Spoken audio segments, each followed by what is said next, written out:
നമസ്കാരം, ഭാരത് ലൈവിലേക്ക് സ്വാഗതം. തെരഞ്ഞെടുപ്പ് പ്രചരണത്തിന്റെ തിരക്കൊഴിഞ്ഞ് പ്രധാനമന്ത്രി നരേന്ദ്രമോദി ഇന്ന് കന്യാകുമാരിയിലെ വിവേകാനന്ദ പാറയിൽ ധ്യാനമിരിക്കാനെത്തും. പ്രധാനമന്ത്രിയുടെ വരവിനെ തുടർന്ന് കന്യാകുമാരി ജില്ലയിൽ കനത്ത സുരക്ഷയാണ് ഏർപ്പെടുത്തിയിരിക്കുന്നത്. വിവേകാനന്ദ പാറയിലേക്കുള്ള സന്ദർശകരുടെ യാത്രയ്ക്ക് നിയന്ത്രണം ഏർപ്പെടുത്തി കഴിഞ്ഞു. ഇന്ന് വൈകിട്ട് 3:30യോടെയാണ് തിരുവനന്തപുരം വിമാനത്താവളത്തിൽ പ്രധാനമന്ത്രി എത്തുക. തുടർന്ന് ഹെലികോപ്റ്ററിൽ 4:15ഓടെ കന്യാകുമാരിയിൽ എത്തും. കന്യാകുമാരി ഗസ്റ്റ് ഹൌസിൽ ഉൾപ്പെടെയുള്ള കനത്ത സുരക്ഷയാണ് ഒരുക്കിയിരിക്കുന്നത്. ഹെലികോപ്റ്ററിന്റെ ട്രയൽ റൺ അടക്കം നടത്തിയിരുന്നു. 2000-ലധികം പോലീസുകാരെയാണ് സുരക്ഷയ്ക്കായി വിനിയോഗിച്ചിരിക്കുന്നത്. ലോക്സഭാ തെരഞ്ഞെടുപ്പ് പ്രചരണത്തിന്റെ അവസാന ദിവസമാണ് തമിഴ്നാട്ടിലെ കന്യാകുമാരിയിൽ ധ്യാനമിരിക്കാൻ മോദി എത്തുന്നത്.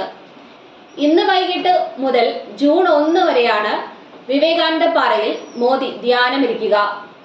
ഇന്നാണ് ലോക്സഭാ തെരഞ്ഞെടുപ്പിന്റെ പരസ്യ പ്രചരണം പൂർത്തിയാകുന്നതും. 2 ദിവസത്തെ ഇടവേളയ്ക്ക് ശേഷം ജൂൺ 1-നാണ് അവസാനഘട്ട വോട്ടെടുപ്പ്. പരസ്യ പ്രചരണം പൂർത്തിയാകുന്നത് മുതൽ വോട്ടെടുപ്പ് കഴിയുന്നത് വരെ വിവേകാനന്ദ പാറയിൽ ധ്യാനമിരിക്കാനാണ് തീരുമാനമെന്ന് മോദി പറയുന്നു. 2019-ലെ അവസാനഘട്ട തെരഞ്ഞെടുപ്പ് ദിവസം 17 മണിക്കൂർ മോദി കേദാർനാഥിലെ രുദ്ര ഗുഹയിൽ ധ്യാനമിരുന്നിരുന്നു. തെരഞ്ഞെടുപ്പിലെ അവസാന ഘട്ടത്തിൽ ഈ ദൃശ്യങ്ങൾ BJPക്ക് വലിയ ഊർജവും പകർന്നു. ആ പിൻബലത്തിലാണ് വീണ്ടും ധ്യാനമിരിക്കാൻ മോദി തീരുമാനിക്കുന്നത്. എന്നാൽ ഇത്തവണ വടക്കേ ഇന്ത്യക്ക് പകരം തെക്കേ ഇന്ത്യയാണ് അദ്ദേഹം തിരഞ്ഞെടുത്തത്.